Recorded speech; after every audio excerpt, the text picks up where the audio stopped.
हुजूर को दफन करके लौटे, तदफीन से फारग हुए, कब्र मुबारक में उतारा, हुक्म पूरा किया। कहते हैं वापस आए तो जनाब अनस से सैयदा फातिमा कहने लगी, अनस तूने भी मेरे रसूल पे मिट्टी डाली है? अनस तेरी जरूरत हो गई थी? फरमाते उस वक़्त फातिमा का पहला आंसू गिरा और फिर 6 महीने हुजूर के बाद हयात रही, मैंने उसके आंसू ही गिरते देखे। लोग सो जाते, वो हुजूर के रोज़े पे जाके बैठ जाती।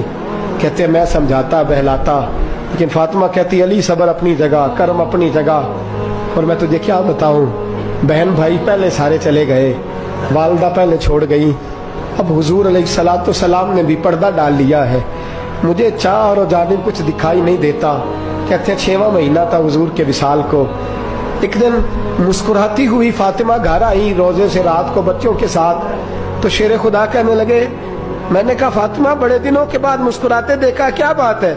तो कहने लगी अली आज मेरी आंख लग गई थी, मुझे हुजूर ख्वाब में मिले हैं, तो मुझे हुजूर ने कहा तू रोती क्यों है?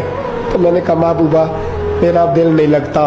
तो फरमाया बेटी तैयारी कर, तू मेरे पास आने वाली है। हजरत अली फरमाते हैं बस फातिमा बीमार हुई, चंद दिन गुजरे तो मुझे बुलाया, तो कहने लगे अली वक्त जाने का आ गया है, ये अली के घर की है इज्जत अली से सुनते, नबी के घर की है इज्जत नबी से सुनते, वो जिसने मुअज़्ज़ज़ किया घराने को, हुसैन पाल के जिसने दिया जमाने को, जाने का वक्त आ गया है अली। पहली बात तो यह है कि हुजूर की नवासी जनाबे उमामा से शादी कर लेना, वो हुजूर को बड़ी प्यारी है।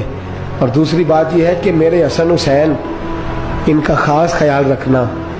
और तीसरे लफ्ज़ कहे तो हजरत अली तड़प के रोए, कहने लगी मैंने वक्त गुजारा है, आपकी हुकूक मेरी जिम्मेदारी थे, मैं इंसान थी भूल जाती थी, अगर मुझसे कहीं कोई कमी रह गई हो तो मुझे रज़ाए इलाही से दरगुजर करना, कहीं मैं हुजूर के सामने जाके शर्मिंदा ना हो जाऊं। शेर खुदा करम अल्लाह ताला वजहुल करीम फरमाते हैं मैंने हाथ थामा और मैंने कहा फातिमा अली का बड़ा मर्तबा था, पर जो तेरी निस्बत से कमाल था वो तेरा ही था।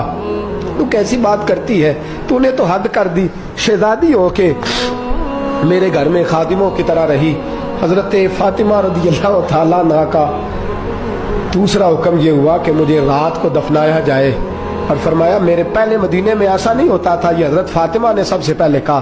फरमाया मेरी चारपाई के साथ लगा के ना शाखें, चारपाई के साथ तो ऊपर ला के उन्हें ऊपर से बांध देना, और उन शाखों के ऊपर एक कपड़ा डालना, मेरे कफन पर भी किसी की नजर न पड़ जाए।